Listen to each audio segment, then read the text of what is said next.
Right, guys, we have the intel and also official information published that Russia is concentrating their forces to start one more big offensive in the eastern side of Ukraine, probably.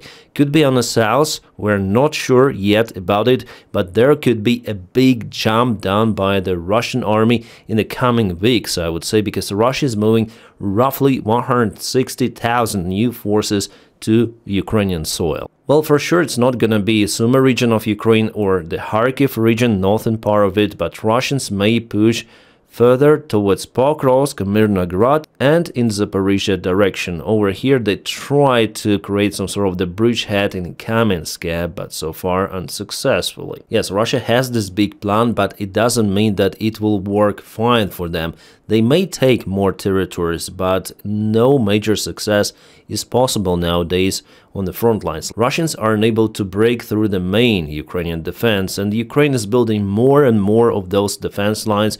I received kind of the good, encouraging information from our military command and from the low-rank officers as well, that they say that now everything changed in constructing those lines. Before, there were no such robust defense lines built. Now everything is more or less fine, if we speak about those. Plus, there are tons of the drones which have been used not just in the skies, but nowadays also on the ground. For example, this is the ground drone of Ukrainian army. You may see some sort of the machine gun or maybe even cannon installed on it. Before I showed you those kamikaze drones, so it's the robot war nowadays. There's less and less humans. Yeah, still nowadays infantry is crucial, but because of the drones, Ukraine is capable to create surprises for Russian infantry. And Russia attacks with a mid-phase, but then they see this stuff happening on the front lines from the ground, from the skies, and that they cannot break Ukrainian defense, because in every tree line,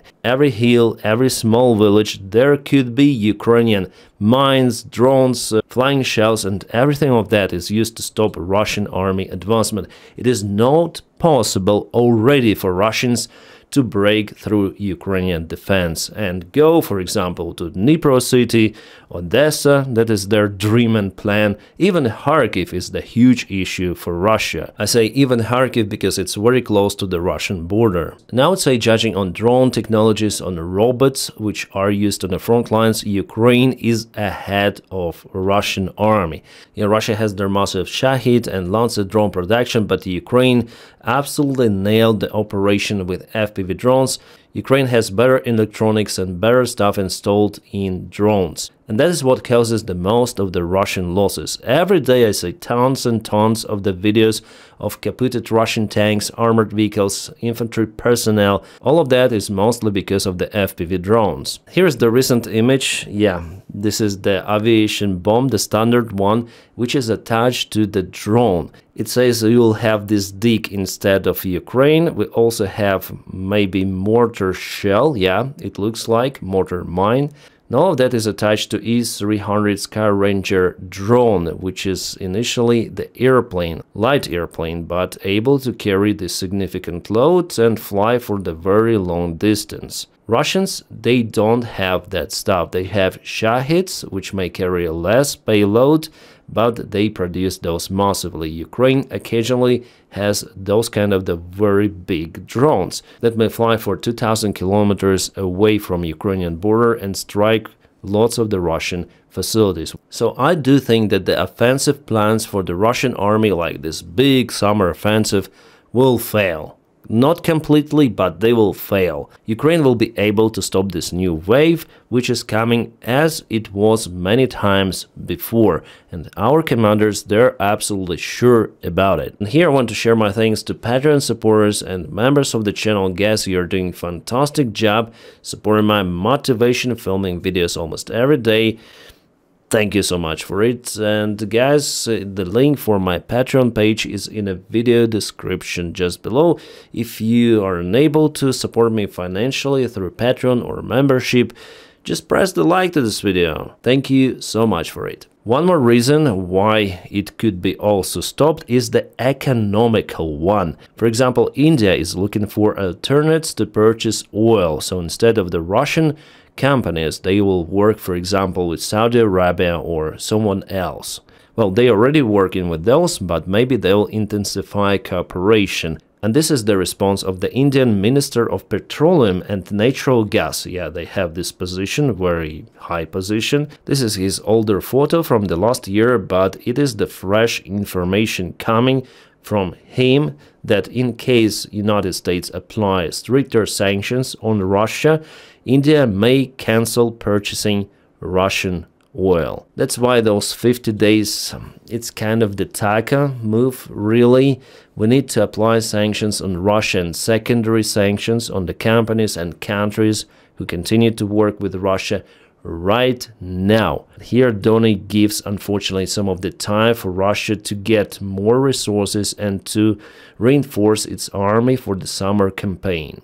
But in general, we see how Russia gets less and less funds from oil sales into the budget, and Russia has to waste their national welfare fund. You may see the trend, it is dropping every year, and now it's not more than 3.8 trillion rubles. Analytics predict that it could be wasted at 2026, at the beginning of the next year. Why is it so? Well, because the Russian budget was planned for the one oil price, but instead the oil price goes down. It's lower than predicted by at least 15%. So even now, with India purchasing lots of the Russian oil, Russia obtains less funds than planned and has to use reserves mainly to support their military. The other way how Russia gets money is from the bank sector. Basically, there are lots of the government loans which are being purchased by banks, but it's like a big bubble which might explode every day, and Russian economy might collapse in a matter of days. Somehow Russian talented, I would say, economists are fighting for the Russian economy to survive. So far they can do it, but every economist, big economist in Russia, they're screaming openly almost to Putin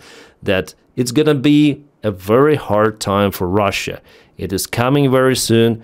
We don't have enough funds to maintain our national debt, so in the best case scenario, there's gonna be a soft landing of the Russian economy. That is how they call it. So yeah, Russians coming summer offensive could be the deadliest of the entire war. It is true, absolutely, we see how the casualty rate skyrocket for the last few months, especially when Russia is forced to use soldiers who are not really prepared. Absolutely terrible training down in the Russian camps, and they hire mostly people without military experience, which leads to severe losses. People with diagnosis, elderly guys, so they hire absolutely everyone. And judging on everything of that, I would say that this summer Putin bet on the offensive, absolutely everything. It is really the last chance for Russian army to break through Ukrainian defense, but as I told you before, because of the modern day war, drones, good built defense lines, this attack will absolutely fail and bury thousands or hundreds of thousands even could be Russian soldiers. In 2022, Putin was not prepared for this long-term war. He thought, okay, I'm gonna go to Ukraine and they'll surrender because they're afraid of the mighty Russian army, the second army in the world, but it didn't happen. Russia lost their first army, which they used back in 2022. But to play this long-term war, Russia is absolutely not ready. I mean, with success, yeah? The fight may continue for years, even without significant changes on the front lines. Russia may launch their Shahed drones to hit Ukraine. This stuff may continue for a very long time, but if you speak about the prompt action, really assault, big tactical, strategic operations as well on the battlefield, those for now are closed. This window is not out there for Russia at all, but Putin, it seems like he doesn't understand that and he wants to try once again. And actually it might not be his last attempt. He has one more, I would say, huge reserve, but there he would risk not just with the Russian economy, but with absolute everything, with Russia itself. I'm speaking about the very global mobilization of the Russian army man, roughly 1 million soldiers, something like that, and putting Russian economy fully on the war rails, like fully, absolutely fully. As it happened, for example, during the Second World War, then most of the factories were producing just military gear for the Soviet army. And that is how Soviet Union was successful. But the modern economy is kind of different, and I would say that Russia cannot survive that. Just recall the previous mobilization in Russia back in 2022, then hundreds of thousands of Russian men were fleeing Russia to Georgia, Armenia, and other countries. Back then, Russia officially mobilized roughly 300,000 soldiers, but around 700,000 left the country. And those who leave, they are not stupid, they value their lives. Those usually are middle-class Russians who work in kind of the good companies in Russia, but they see the imminent threat for their families, for themselves, and they leave. So not just Russia now has to pay for mobilized Russian men, but also they have the deficit of the high-qualified personnel. And the outcome of this previous mobilization is still visible in Russia. So if Putin announces a new, much bigger one, just imagine what it could be in Russia. Economy has very low chances to survive, as well as if Putin put the economy fully on war rails, this train will hit the wall on a very high speed. I would say that those measures are similar to using the nuclear bomb or something like that. So yeah, it's, by the way, one more option for Putin.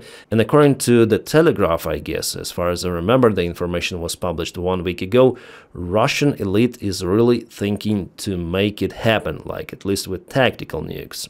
But there are any proofs, so I would say for now it's like speculation, but there is the threat that Putin might use nukes as well. Now guys, let's move to the other news which also touch our main topic of today, the possible future Russian offensive on the front lines. So here we speak about mega deal. I'm very surprised actually with the White House administration recently.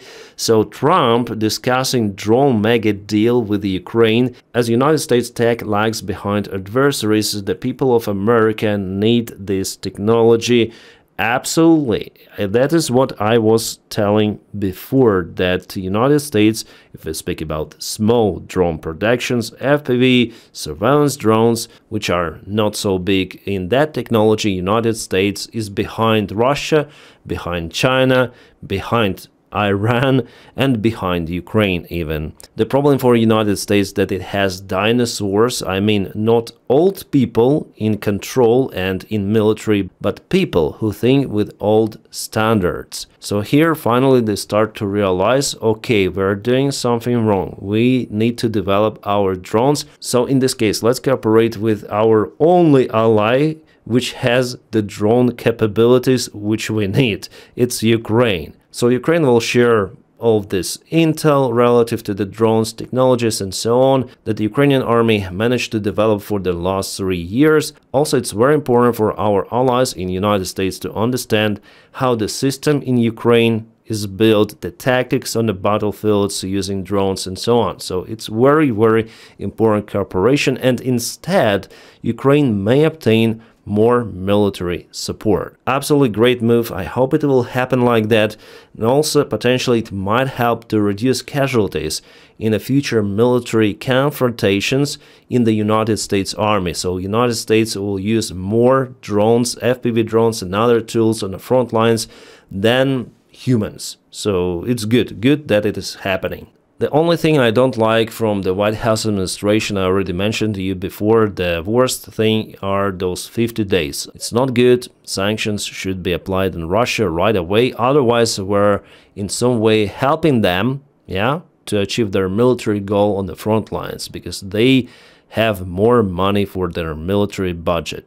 That's what I'm afraid of. For example, Putin might call Donald Trump and say, "I'm your bro, Trump, do not apply sanctions on me, please." And Donald would say, okay, everyone forgot about it already. 49 days have passed, so no sanctions on you, bro. Something like that, and this is not a good scenario for us. By the way, not a long time ago, United States of America introduced the Lucas drones.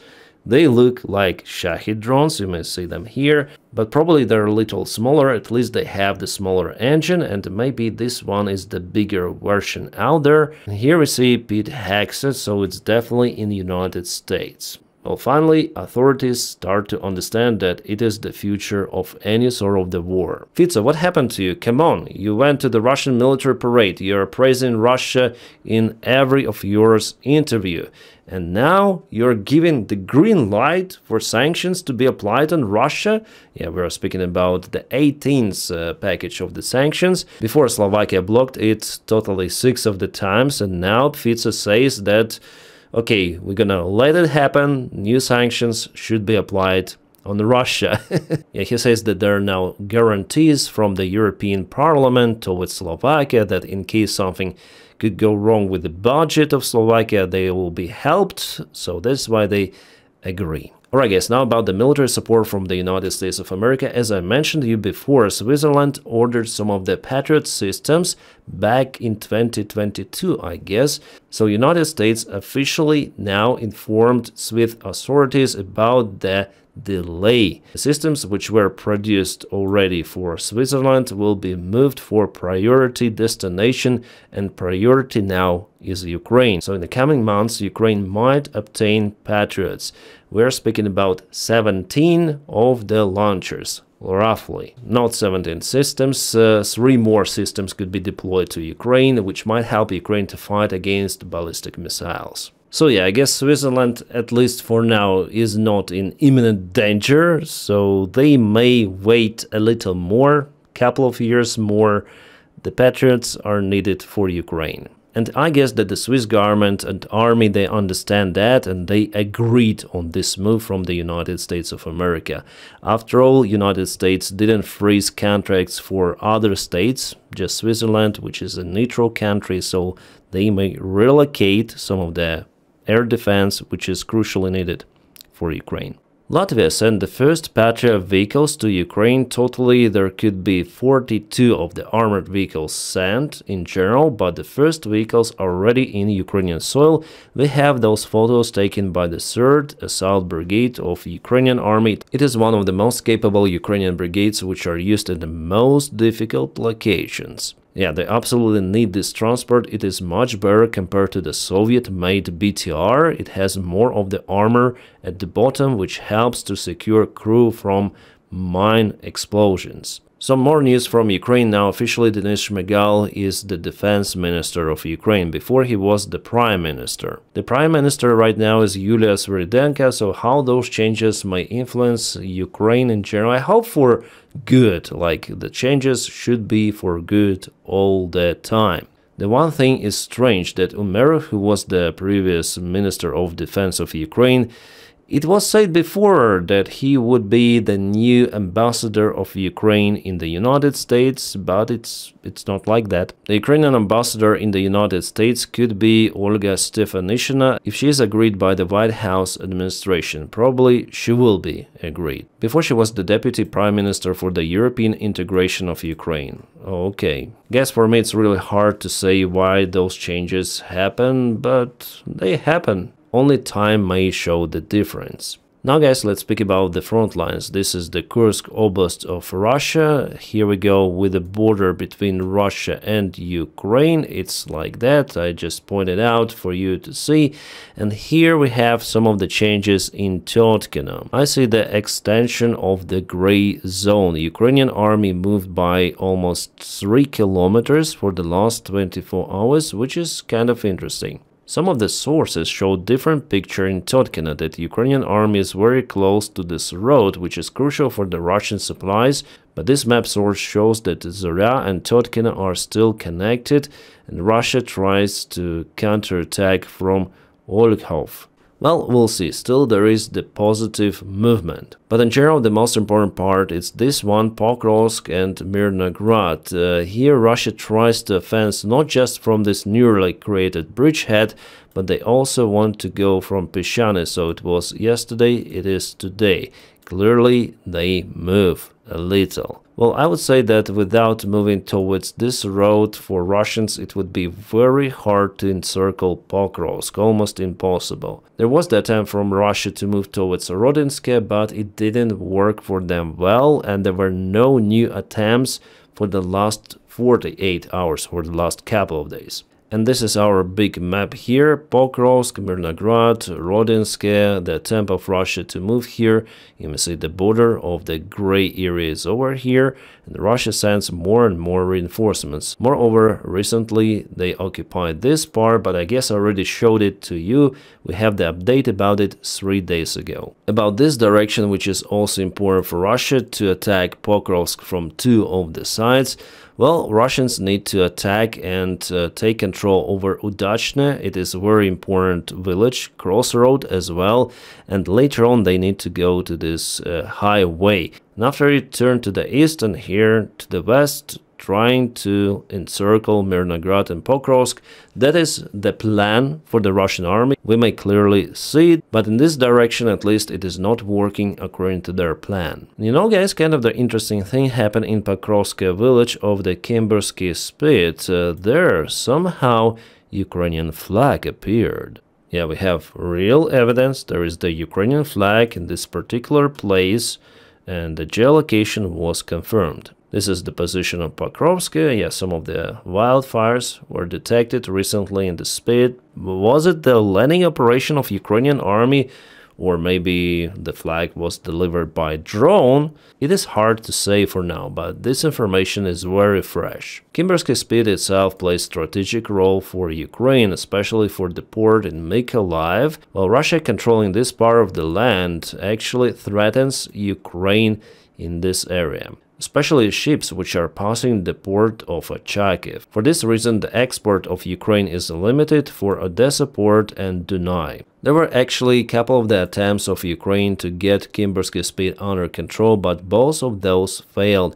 And unfortunately, Ukrainian special forces of Ukrainian military intelligence were unalived by Russians in this place. They were in the boats, but boats were hit, I guess, with machine guns, with drones. It was the failed operation from Ukrainian side. But now Ukrainian flag is there. I think it, after all, was delivered by drones, because there were no videos published with actual fights in this Spit. My friends, and now please don't forget to press your huge like to this video. By doing so, you help me a lot. And as usual, I wish you all a peaceful sky wherever you are, and have a great time.